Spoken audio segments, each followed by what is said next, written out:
Hey, all, my name is Paul Borosky, and I am the owner of Quality Business Plan. And for this video, what I'd like to do is to share with you all some tips and tricks on how to write a storage space leasing business plan.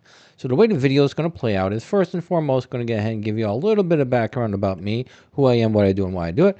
And then after that, I'll give you all some tips and tricks on how to write a storage space leasing business plan. All right, so let's go ahead and jump right into it. Real quick, a little bit about me. Again, Paul Borosky, doctoral candidate, MBA. I am a professional writer, specifically a business plan writer. So if y'all want to avoid all the fun and excitement of writing your own business plan, feel free to pick up the phone, give me calls, me text, me email. I would be delighted to help y'all with your business plan. I am also a business mentor as well as a business consultant. So my services range anywhere from helping y'all understand your financials to strategic planning, executing those strategic plans to optimizing your operations, all those wonderful things that a business consultant and a business mentor does, I do. And then finally, I am an adjunct professor and subject matter expert in both business and finance. So if you all have your business plan ready to go, but you need those pesky financial projections done, again, feel free to pick up the phone, give me a call, send me a text, send me an email. I'd be delighted to assist. And with that said, let's dive right back into it. For tip number one, it's going to be your title and cover page. So many times I see a business plan and there's so much going on that the reader just they can't follow. And, what's even the name of the organization, let alone if it's a business plan or not. So the tip number one is going to be make your cover page or your title page neat and clean and simple. Don't overdo it. You want a little bit of pizzazz, but not much. So the way that I'd like to structure my title page is going to be at the top is where you're going to put the name of your company. Underneath that is going to be your logo. And then finally, you're going to tell the readers point blank in their face what document they're looking at. And for this instance, is going to be your business plan. The next tip is going to be for your executive summary. So for the executive summary, well, you've got a lot of you want to accomplish in such a short area. You've got very little real estate to convey what you're doing in your business, how you're doing it, where you're doing it, when you're doing it, why you're doing it, and how much it's going to cost in order to achieve it, and then what is going to be your financial results if you do get your funding needed. So the way that I like to accomplish most, or if not all of those tasks or those objectives in a simple structure. So I'll start off by obviously just telling the reader what the section is, your executive summary. Then I'm going to go ahead and succinctly describe the business in one paragraph. First and foremost. After that, I'm going to real quick tell them who's your target market. Who do you think your target audience is going to be? Once those two items are taken care of, then you want to touch on your financial highlights. What are your revenues going to be for the next year? What are your expenses going to be? And then finally, you want to end that paragraph with how much your net profit is you anticipate your net profit is going to be for your first year. Once you end that paragraph, you want to immediately dive into your funding request. So you're telling them about your business, who your target market is, how much money you're going to make.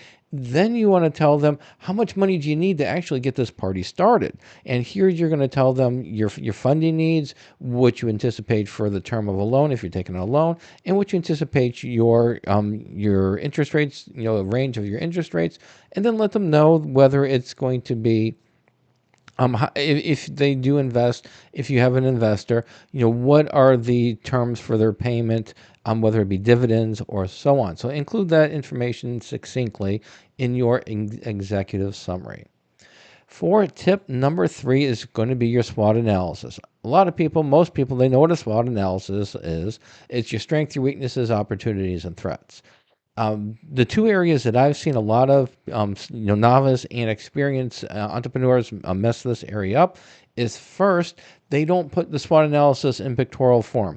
This should be a broad overview of your internal and your external environments, and you want it short and sweet. A lot of people, they put too much information into the SWOT analysis, and it's hard to take in. When you use a pictorial form, it's a lot easier for the reader to comprehend. So avoid the giving too much information. Put it in pictorial form. That's your first mistake that I see a lot of people make. The second mistake is they don't structure the SWOT analysis properly. And what I mean by that is that your strengths and your weaknesses should be focused on your internal aspects, or what you can control within your business, your management experience, innovative concept, and so on and so forth. Your opportunities and threats should focus on your external environment. It's going to focus on who might your clientele be, who might your competitors be. So make sure you focus your opportunities and threats on your external environment, and your strengths and weaknesses on your internal environment. All right, hopefully this information was helpful. So let's go ahead and wrap it up and sum it up. In summary, if you are interested in purchasing my business plan template, it does come with a customizable Word document as well as a basic financial model that is customized for the industry. I also provide various tutorials. You can find my tutorials on this link right here. The tutorials just help you with the various aspects of the business plan template, completing them, and those tutorials can be accessed before or after you purchase the business plan template. Keep in mind there are some limitations to all my business plan templates. You do need Microsoft Word and Microsoft Excel in order to make edits. And also, if you have any questions, comments, or concerns before you purchase a business plan template, be delighted to have a great conversation with you. My contact information is right here. Pick up the phone, give me a call, send me a text, send me an email. We can have a great conversation. However, after you purchase my template, then I do not offer free phone support. If you want me to help you fill out that template, I do charge for the service. The service is there, it's mentoring, but like I said, I do charge for it. And then finally, if you do want to buy my business plan templates or check out the various templates that I have, the link is right here. And then finally, if you don't want to mess around with business plan templates, you don't want to mess around with tutorials, you just want a professional to write your business plan for you, or you just want a professional to do your financial projections, I would be delighted to do so. Pick up the phone, give me a call, send me a text, send me an email, or visit my prices page right here. And then finally, please subscribe to my channel. And that's it. Hopefully this was helpful. Go out and make a little bit of money and have a great day. Thank you.